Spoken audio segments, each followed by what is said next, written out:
આ જગતનો બાપ જગતનો તાત આજે રોડ ઉપર છે અને 382 રૂપિયા ચોરસ મીટર આપે અને એ રીતે ખેરાત આપતા હોય એવી રીતે વાત કરે આ સરકાર. ખેડૂતોને તો જાણે કંઈક આડ વચ્ચે જીવ, કંઈક ફાડ વચ્ચે જીવ, આ જીવનની ઝંઝાળ વચ્ચે જીવ, કંઈક મધ લાડ વચ્ચે જીવ. અમારી છાતી ઉપર આવીને પોલ નાખવાના. ક્યાંક ને ક્યાંક જો આ ભ્રષ્ટાચારી ભાજપને ઊંઘ આરામ થઈ ગઈ છે. આ કંપની છે ને એ મલાઈ ખાવા જ આવે છે ને.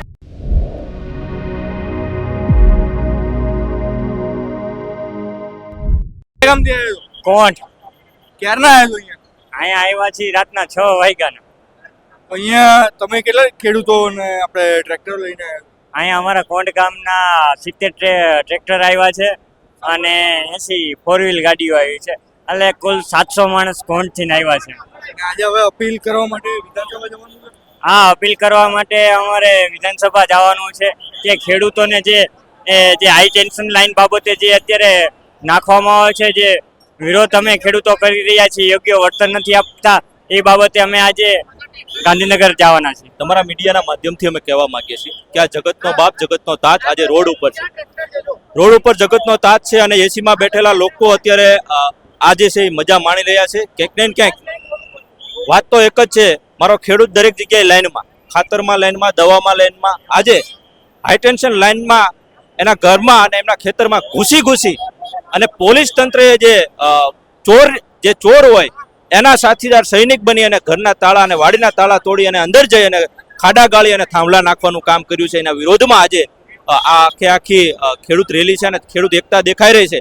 મને લાગે છે કે આજે ખેડૂતની આ રેલી જોતા ક્યાંક ને ક્યાંક જો આ ભ્રષ્ટાચારી ભાજપને ઊંઘ આરામ થઈ ગઈ છે. એના જે સત્તાના પાયા છે એ હલવાના છે. ટૂંક સમયમાં જ એનું રિઝલ્ટ અમને દેખાશે. પણ હું અહીંથી આ તમારા માધ્યમથી કહેવા માંગુ છું, ખેડૂત છે એ કોઈ બસ માયકાંગલો નથી.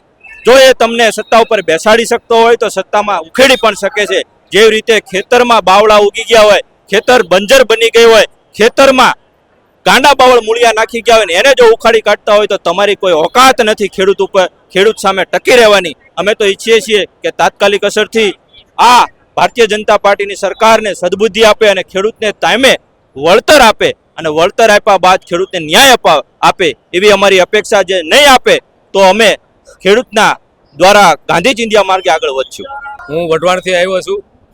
જગતના તાતનો દીકરો થઈ આજે આવ્યો છું અને સૌથી મહત્વની વાત એ છે કે ચૂંટણી પત્યા પછી જે રીતે મોટી પ્રાઇવેટ કંપનીઓના રાક્ષસી મશીનો સીધી વાડ તોડીને, તાળા ગેટ તોડીને વાડીઓમાં, ખેડૂતોની વાડીઓમાં ઘૂસી અને કામ ચાલુ કરી દીધું, 1 પણ રૂપિયાનું વળતર ચૂકવ્યા વગર. અને જ્યારે વળતર માટે જ્યારે ડિસ્ટ્રિક્ટ કલેક્ટર પાસે લેન્ડ વેલ્યુએશન કમિટીના ચેરમેન હોય એમના પાસે મળ્યા ત્યારે એમણે એમ કીધું કે 382 રૂપિયાની બદલે કોંડમાં 440 કરી દઉં. હવે પિયત જમીન 35 વર્ષથી હોય એને બિન પિયત જાહેર કરી અને 382 રૂપિયા ચોરસ મીટર આપે અને એ રીતે ખેરાત આપતા હોય એવી રીતે વાત કરે આ સરકાર. હવે તમે વિચાર કરો કે અહીંયા મોબાઈલ ટાવર મૂકવો હોય ને તો 382 રૂપિયા ચોરસ મીટર તો મહિનાનું ભાડું છે. ત્યારે આ તો આજીવન આના છોકરા છે ને ખેડૂતના, એને આ ભોગવવાનો આ થાંભલો. ત્યારે 382 એકદમ અન્યાય થઈ રહ્યો છે, ખેડૂત ઉપર દમન થઈ રહ્યું છે અને એ દમનના હિસાબે અમારા બધાના રાજકીય પગરખા એક બાજુ મૂકી અને અમે આજ પહેલા ભારતીય છીએ, પછી ખેડૂતના દીકરા છીએ અને જગતના તાતના દીકરા થઈ આજે અહીંયા આવ્યા છીએ. રાજકીય પગરખા એક બાજુ મૂકીને આવ્યા છીએ. પણ ખેડૂત આંદોલન છે એ ઠેઠ સુધી પહોંચવું જોઈએ અને ન્યાય મળવો જોઈએ એ હેતુથી અમે મોટો ડાયરો લઈને અહીંયા પધાર્યા છીએ. ચૂંટણી વખતે સરકાર અલગ હતી ને પછી બદલાઈ સરકાર. ચૂંટણી વખતે આની કોઈ વાત જ નહોતી. ગઈ જુલાઈમાં નોટિસ આપેલી છે.